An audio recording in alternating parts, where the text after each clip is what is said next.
Now more than ever, Lowe's knows you don't just want a low price, you want the lowest price. And with our lowest price guarantee, you can count on us for competitive prices on all your home improvement projects. If you find a qualifying lower price somewhere else on the same item, we'll match it. Lowe's, we help, you save. Price match applies to same item, current price at qualifying retailers. Exclusions and terms apply. Learn how we'll match price at lowes.com/lowest price guarantee. Back so soon? Oh no, what happened? A little incident at the dog park. We gotta head to the vet. Oh, not again. These bills. We can use CashNet USA. We can apply in minutes, get a fast decision, and have the money in the account as soon as the same business day. All right, Cheddar, back in the car. When you need money fast, be the hero. All loans subject to lender approval. Speed of funding is subject to verifications and your bank's processing times. See CashNetUSA.com for more details. Hi, I'm Richard Karn, and you may have seen me on TV talking about the world's #1 expandable garden hose. Well, the brand new Pocket Hose Copperhead with Pocket Pivot is here, and it's a total game changer. Old-fashioned hoses get kinks and creases at the spigot, but the Copperhead's Pocket Pivot swivels 360 degrees for full water flow and freedom to water with ease all around your home. When you're all done, this rust-proof anti-burst hose shrinks back down to pocket size for effortless handling and tidy storage. Plus, your super light and ultra-durable Pocket Hose Copperhead is backed with a 10-year warranty. What could be better than that? I'll tell you what, an exciting radio-exclusive offer just for you. For a limited time, you can get a free Pocket Pivot and their 10-pattern sprayer with the purchase of any size Copperhead hose. Just text WATER to 64,000. That's WATER to 64,000 for your 2 free gifts with purchase. WATER to 64,000. By texting 64,000, you agree to receive recurring automated marketing messages from Pocket Hose. Message and data rates may apply. No purchase required. Terms apply. Available at pockethose.com/terms. For fans wanting more than just the score, Warhawk Report dives deeper into ULM athletics with expert analysis, recruiting updates, behind-the-scenes access, and real-time updates. Whether you are a diehard fan or just curious about the Warhawks, we've got you covered. Subscribe today at warhawkreport.com. Smart coverage. Real insights, all Warhawks. warhawkreport.com.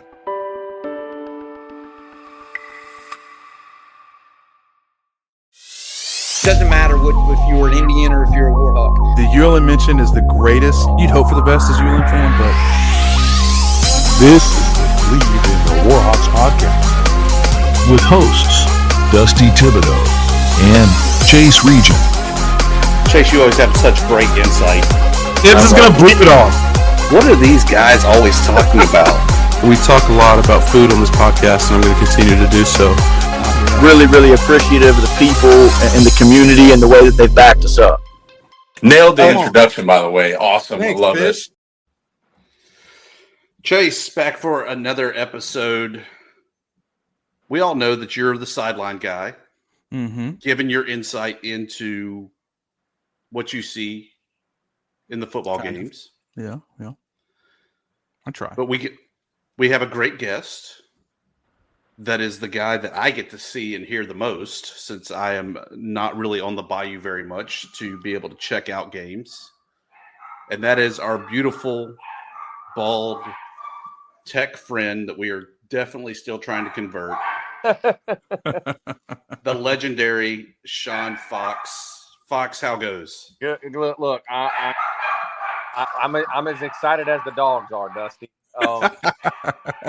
I'm a proud Tech Bulldog, but I've covered athletics with my sports talk show in Monroe, Ruston, for 20 plus years. And obviously I've got a lot of love. ULM has been and continues to be very, very good to me. So I also will say I'm a Warhawk as well. I'm one of the few that want both to be successful. One of the few, my man. I've talked a lot of trash about the Bulldogs here on this podcast, so I appreciate it. You must be a Raging Cajun then. No. Sean, don't do that to me. Come on, I'm already triggered this early. So the best part is, I'm sure Fox doesn't listen to us, but Fox, every episode, I definitely try to tell Chase that he is a closet Lafayette fan. he had to miss the show a couple weeks ago. I was like, what are you trying out for Cayenne? So for you to come on just guns a-blazing is absolutely amazing. That's what I try to do. No, I'm kidding. No, look, Tech, old administration left themselves open for a lot of trash talk, especially from the Sunbelt folks. Tommy McClellan was a clown. The statements he made during COVID were absolutely asinine. I would tell that to his face. And I will tell you that there's a lot of people associated with Louisiana Tech who don't believe that. And look, I think given a chance, Tech would jump to the Sun Belt Conference in a heartbeat. So there's really not a lot of ill that like years past, yes, but there really isn't. Even between ULM and Tech, like there really isn't that much animosity anymore. Yeah, because they don't really, I think they need to get back into playing that every year. I think, embrace that as a rivalry. You get to play Lafayette every year. Let's go play Tech every year. And, I know like both fan bases feel sometimes better than the other one. And then so it's just like, let's stop this. Let's just play it. I'm sure it would be if you look at the history of ULM versus ULL, it's not that far off as you would think. I know recency bias makes you think it's off, but I'm sure that would be the same way with Tech if we continue to play. But I agree that I think the Sun Belt would be a great move for them, as competitive as it's gotten, especially. Well, and I do think whether it's in the Sun Belt or playing each other, like guys, the world of college athletics is changing drastically, and when you're in the G5, you're a have-not. So I think out of survival, they're either going to be in the same conference or they're going to be playing each other on a regular basis, because we as G5 programs are not going to get the same kind of money as everybody else. So I think regionality is the key, and I think that is the great thing about two leagues. Like the Sun Belt has embraced regionality, and even though I think the MAC is as boring as paint drying, like I respect the fact that the MAC knows what they are, and they've pretty much for the same part through all these different types of realignment have stayed together. So I respect that. And again, I think when you're at our level, you've got to be regional, especially going forward. So with that said, I think that the conversations will definitely be heating up with Texas State once again flirting with leaving to go out west to the Pac-2. Is this the actual window that Tech can jump in? And if so, you got to balance the league, right? So if they come in, do they try to add 3 teams so that there's even more conference realignment happening? I do know that Tech had the Western support last time. But as we saw the Sun Belt change, the balance of power was in the East. I do think I've heard that if it does happen with Texas State going to leave, I do think it's going to be Tech or Western Kentucky, or maybe both. I do think you mentioned balance. You would need somebody in the West. It could be Tech, but you never know. But I do like their change. I do think they would be one of the teams. I think it's either Tech or Western Kentucky, maybe Middle Tennessee that would get that call. But I think a lot of people with Louisiana Tech, either behind the scenes, the administration and the fan base would absolutely embrace a return to the Sun Belt. And look, I can go into this as deep as you want. And I know we wanted to talk about ULM, but this kind of does coincide. A lot of people talk about Tech leaving when they did, in the way that they did. And I would agree it probably wasn't the best way to do it. But I will say at the time, like the Sun Belt then was not the Sun Belt it is now. The Sun Belt was the worst league at the time. They've now become arguably the best G5 league. At the time, you go, well, they went to the WAC. Well, when they went to the WAC, there was also an eastern portion of the WAC. There was Rice. There was SMU. There was North Texas. There was Tulsa. There was good teams. The WAC was a good league. It made sense for Tech to make the move then because it was a better league. But things have changed. Look, they wanted to make the Conference USA. At the time, Conference USA was a better league than the Sun Belt. It was better than the WAC. It's not anymore. Again, the Sun Belt, how they've risen over the last really 5 or 6 years is absolutely incredible. And I know you could say maybe the American. You could say, obviously Boise State, what they've done in the Mountain West. But, man, the Sun Belt has certainly established itself as a G5 power. And look, again, I think Tech would be very proud and very lucky if they could get in it. Yeah, it's hard for us to find a conference top to bottom that's as competitive as the Sun Belt. I think especially you add those teams, they're kind of some question marks, and then they turn out to be just some great programs, in multiple different sports. Obviously, Sun Belt and baseball is just murdering it, but Tech's had great baseball. Yeah, I think it'd make it years. even a better baseball league. I mean, the Sun Belt would usually, this is a down year when you only have 2 teams in, but heck, we've seen 3 or 4, and I think Tech would certainly add to that.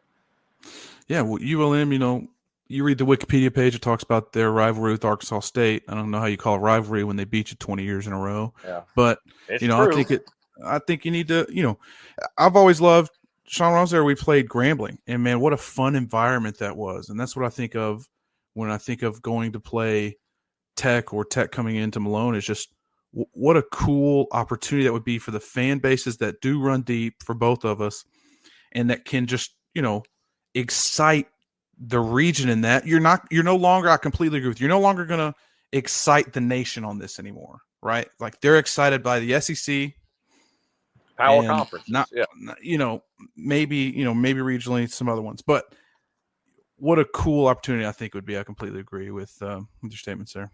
And again, I hope it happens. And look, and that's what I'm kind of bummed out about where we are about college athletics, because we have lost so many rivalries through the years, and rivalries are what make college athletics special, particularly regionally. And I do think if there is one positive out of the state of athletics right now, I do think at our level we're going to get back to that.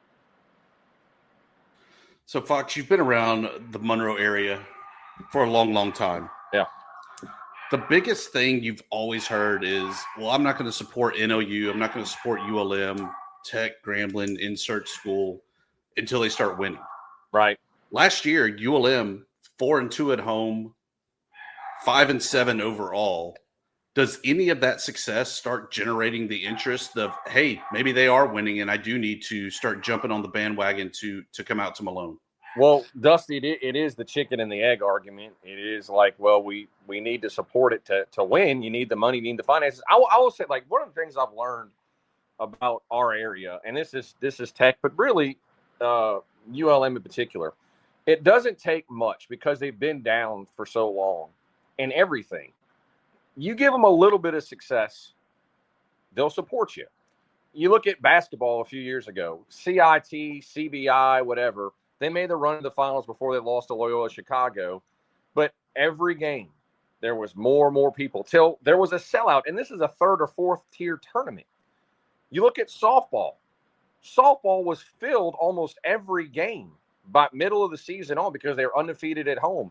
They were doing well. You look at Missy Bilderback last year in basketball. The run to the WNIT, they were having great crowds. And I mean, like, again, you don't have to be great, but like, again, baseball, whenever baseball's got a pulse, they've had great crowds there. Like, this is an area that really supports baseball. And I do think you saw it in football. The only thing is, and I don't think it matters who you play or when you play it. And this is just an area wide thing. I was disappointed in the crowd for Lafayette.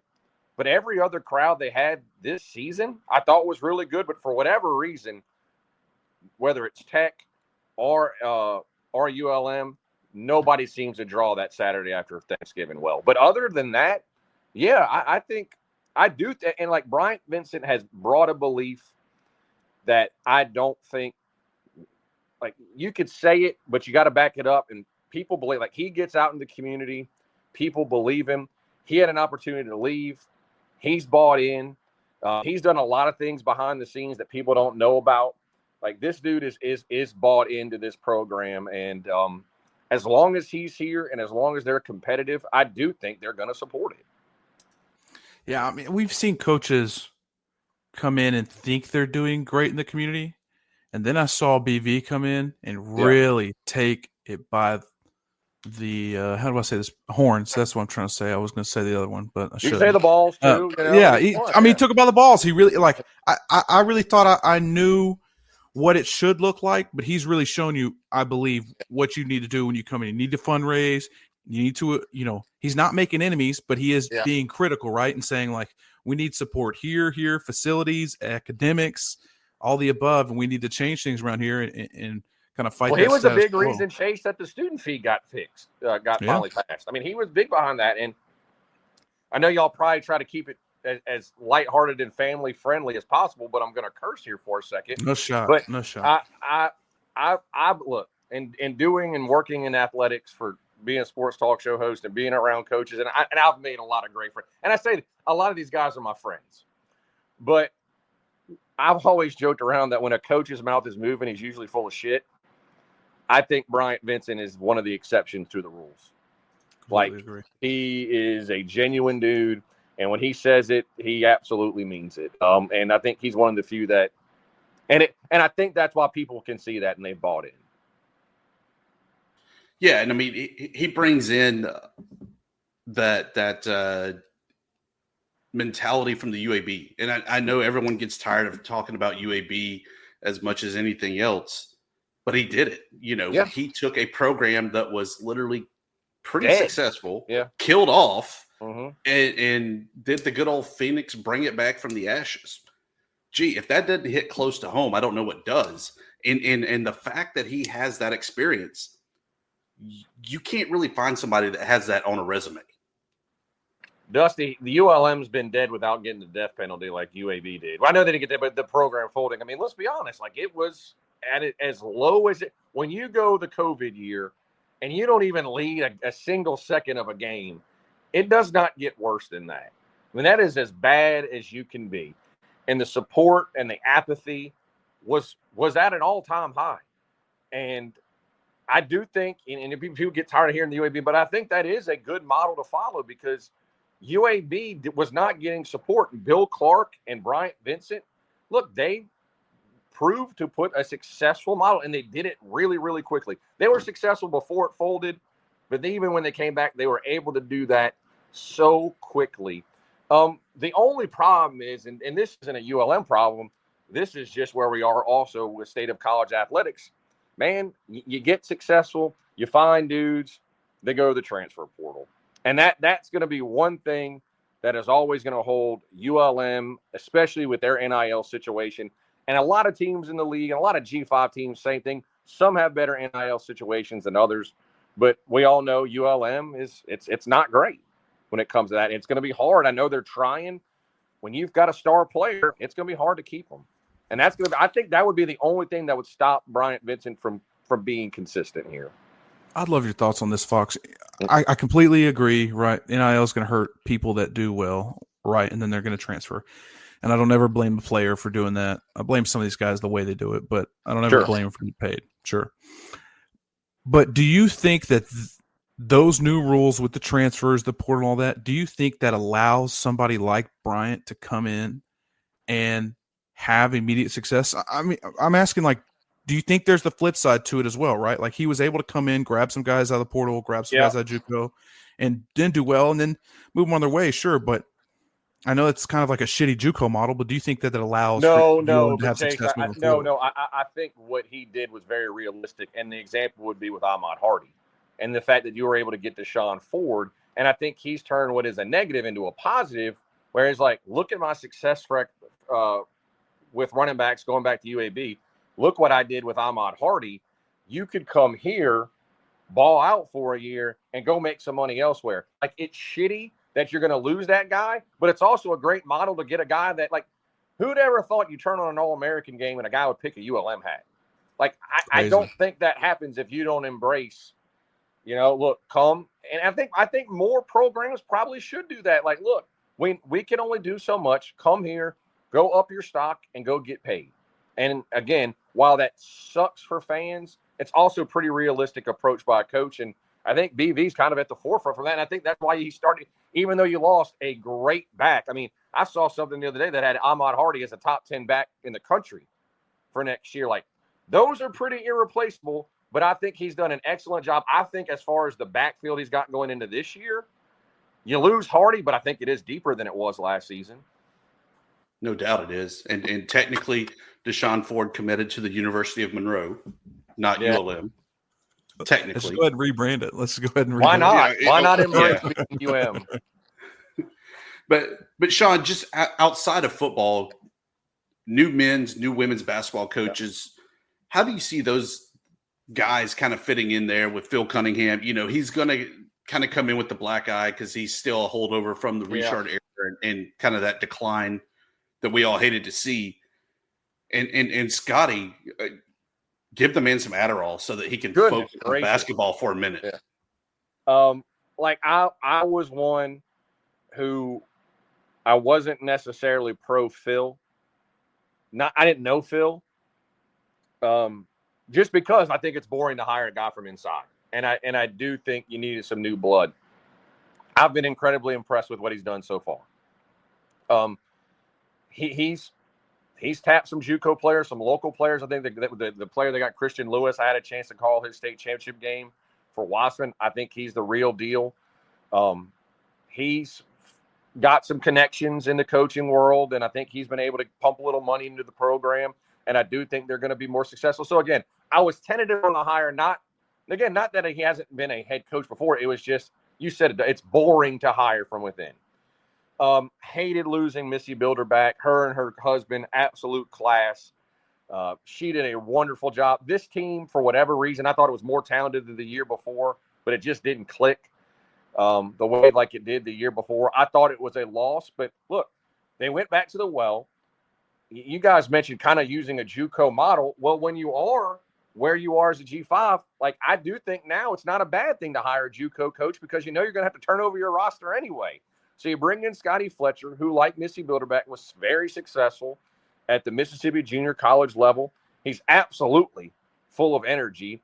He's excited. I think if he has a little bit of success, like Missy, people will support it. But again, two very different hires, one from within, one from the JUCO, but I think both to be successful. And Dusty and Chase, I don't know how y'all feel about this. I actually, when it comes to baseball, and I know that's a new hire that it's not many times an AD's got to hire two basketball coaches and a baseball coach in the same calendar year. Unfortunately, he's got to do that. And I think all of us wanted this to work with Coach Fed. Absolute class 100%. Guy.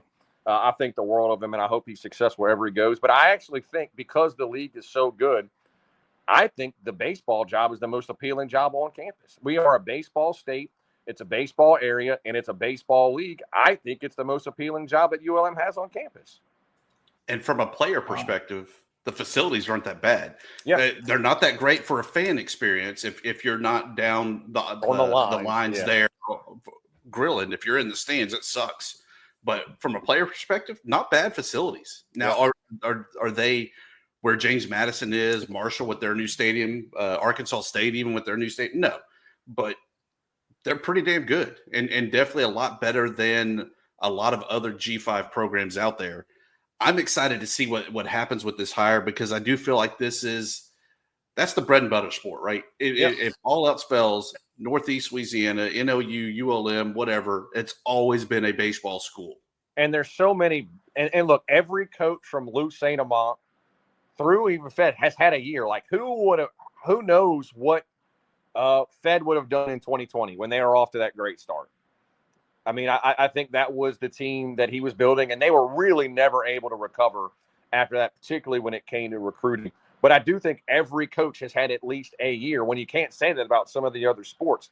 You said that about baseball. We've got great prep baseball here. We've got great Mississippi JUCOs right next door. And we actually have really, really good junior college baseball in our state. Like LSUE has put out a number of great players for the years. Jeff Willis, who is a name I think that should have been looked at for this job, has done a great job there building a dynasty. So, you don't have to, and obviously you can go to Texas, you don't have to go very far to find really, really good baseball players here. But it was great having Bryce Blazer, the California kid in rural Northeast Louisiana. And you could tell he was comfortable, he was happy, but he was out of his element. Look, when you're coming to California, you might as well come to Mars when you're coming here. The humidity of the food. The pace, yeah, very different place, but still cool name. We had two of the coolest names in college athletics this year. And you talked about, John Hartwell having to hire men's, women's basketball, now baseball. Technically, he had to rehire a head football coach as well, having to fight and claw to keep him from going to Jacksonville State. But and gets a new president this year. You get a new president and a new president. Yeah, it has been a year of change for ULM, and I do think I think this was, and you guys know this better than anybody. One of the things, and I'm going back to Tech that they've done is they hired a president, Jim Henderson, who one knows but understands athletics. ULM has had a problem with presidents who either one don't know or two, which is worse, don't care. I think this new hire, and Miss Castile, President Castile, cares and gets it. And I've heard some conversations she's had with coaches. I think this thing, if they would have went in another direction, could have gotten really, really bad. So I actually think, like, with the student fee, with the new president, like, I do think there's a lot of positive momentum for ULM right now.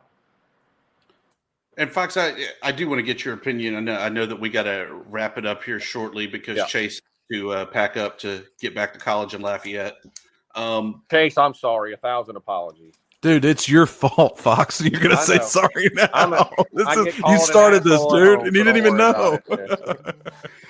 But is the Southland even a viable, feasible option?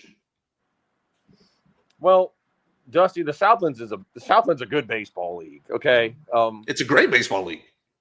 I'm so proud of what they did this year, but no, like, you don't want to be FCS. You just don't. It is. Again, you go to Alabama. Let's be honest. Your football and your men's basketball team are your prostitutes for the rest of your athletic clubs, right? They just are. You know, you're going to go to Alabama and get $2 million as a member of the Sun Belt. You go as a member of the Southland, you might make $400,000 to $500,000. That's a big difference. That's a huge difference. And while I've got a ton of respect for the Southland, I really do. I think everybody strives to be 1A at the highest level, and I know plenty of people. There are some people who feel, okay, we've seen one program recently be 1A, go back down, Idaho. And I think a lot of people thought Idaho, oh my God, well, they're an FCS program or FBS program going to the FCS. They're going to come in and run roughshod. I think they just got good this past year. And I know there's some people who yearn for the days of 1987, and they should, because they were great. But there's no assurances that if ULM was going to go back, that they would become some powerhouse program. In fact, I doubt that they would. And I know plenty of people that have said if they did make that move, they'd be done. They'd wipe their hands from them. And I just don't think I think it would be murder for the program. I think the people who think ULM moving back are really, really would be good are really, really out of touch. And short-sighted for the long impacts that going to FCS can carry, because I think, obviously when you have this conversation, you talk about money a lot, right? Like, oh, you don't get paid as much to go to those games. That's a big part of it, right? You call them prostitutes, which I've never heard, and is absolutely hilarious, by the way. But it's true. It's true. It's just a short-sighted look to say, like, oh, we're going to immediately walk in and be competitive. Idaho sucked in FCS until recently. Now they're very good, just as they were before they entered FBS. And it would require us to go back and then reset. That's not going to happen. I don't know about you, Fox. I don't feel like that's going to happen. We have to continue to push through where we're at and just figure out a way to, it's not like, I realize we've had some bad years, especially in football, but we're better than what people expect. And every now and then we're going to be a competitive team. And I think if you're the Sun Belt, you're not going to kick that out. That we've been longstanding members of the Sun Belt. We have decent enough support. And so don't go backwards going in the Southland. I agree that it's not really an option. No, you've been a founding member pretty much of the Sun Belt Conference. I know you go online, there's trolls or people like, oh man, don't ULM. I don't think the Sun Belt has any aspirations of doing that. Has ULM had more down years than anybody else? Yeah, but that doesn't mean that one of these days, and again, I think getting the student fee absolutely helps. Absolutely helps. Like, you were fighting with one hand tied behind your back when you didn't have it. There's a lot of positive momentum right now. Can you take advantage of it? If you're Bryant Vincent, and look, it really does start with football. Like that's the engine for your athletic department. I think it's the engine for the community, right? Like if you have a successful football program, the community rallies behind it. I'm not saying you have to go 6-6 or go to a bowl game, but you can't be worse than 5-7 again. Like you can't take steps back. And that's kind of been the problem with ULM is you've had glimpses, you've had moments, and then you fall back. To build it, you've got to be able to do it consistently. And this is the hard part where I'll go back to transfer portal. It's really hard to do now when you know you're going to lose your best players. But again, to BV's credit, I'm not using him because I think he's done a better job of it. And because he's had to do it than other, because he hasn't lost the same kind of caliber. He's lost bigger, more talented players than some other programs. Like he's embraced, come in here, go for a year. And I think by doing that, he's been able to get a higher caliber player. So yeah, it's hard to replace an Ahmad Hardy, but you've done a good job and it's hard as much as you can in replacing. I know that's a long-winded way, but I think he's got it figured out, even though we're in a really, really tough time right now.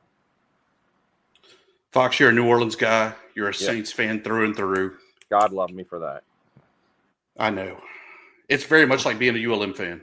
Go Cowboys. But stop. There was a year that the Saints hired the Voodoo Queen to come cast out the demons. I was there. I was in the game. I was in the Superdome that day. They beat the Rams first ever. Yeah. What was the gap though between that happening and the Super Bowl?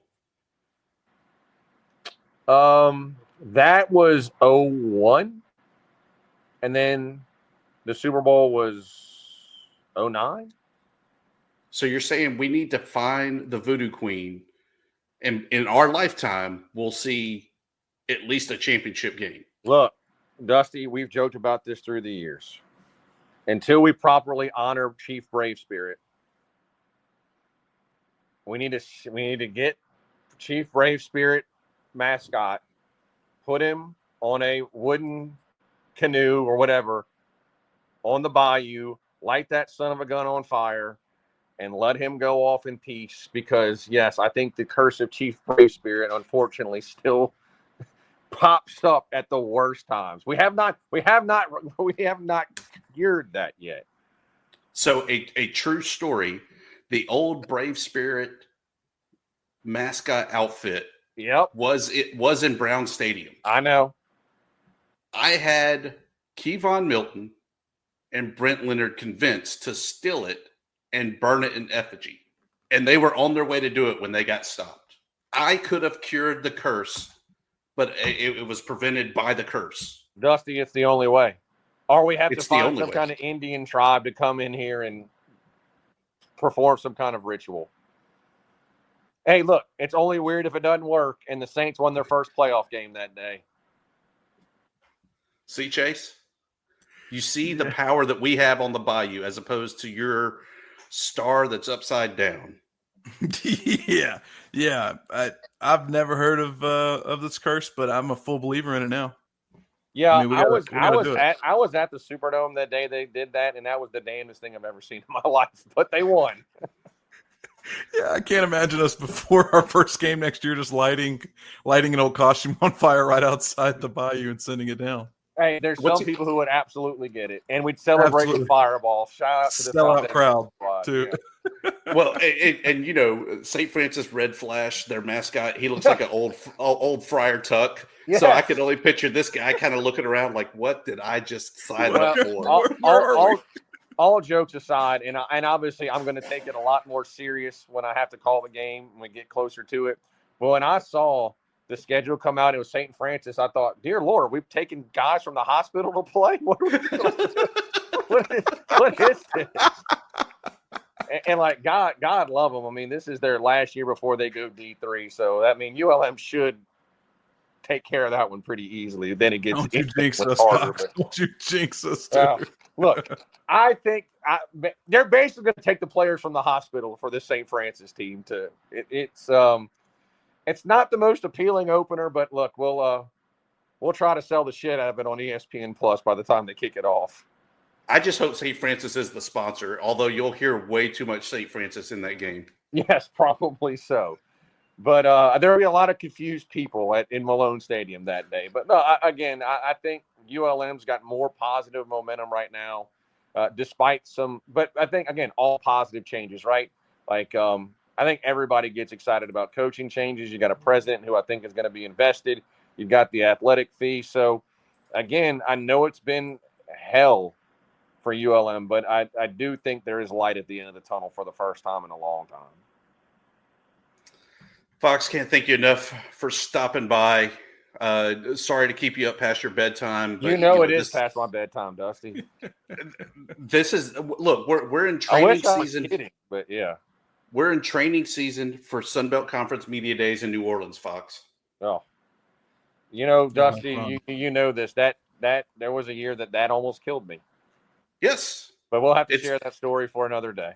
It's gotten the best of us at one point in our lives. There, Fox. Chase, you need to experience it. That hotel room will never be the same. They thought there was a murder. We'll just leave it at that. Fox, always great talking to you. Thanks, and hearing the great stories. And you let us know when we can get the Chief Brave Spirit, and we're sacrificing it. Chase, just don't leave with Go Cajuns, right? Fox, you'll never be invited back at this point. You just really dig. Story of my life. Appreciate it. Bye, Thanks, boy. bud. If you work in quality control at a candy factory, you know strict safety regulations come with the job. It's why you partner with Grainger. Grainger helps you find the high quality and compliant products your business needs to inspect, detect, and help correct issues. And the sweetest part is, everyone gets a product that's as safe to eat as it is delicious. Call 1-800-GRAINGER, click Grainger.com, or just stop by. Grainger, for the ones who get it done.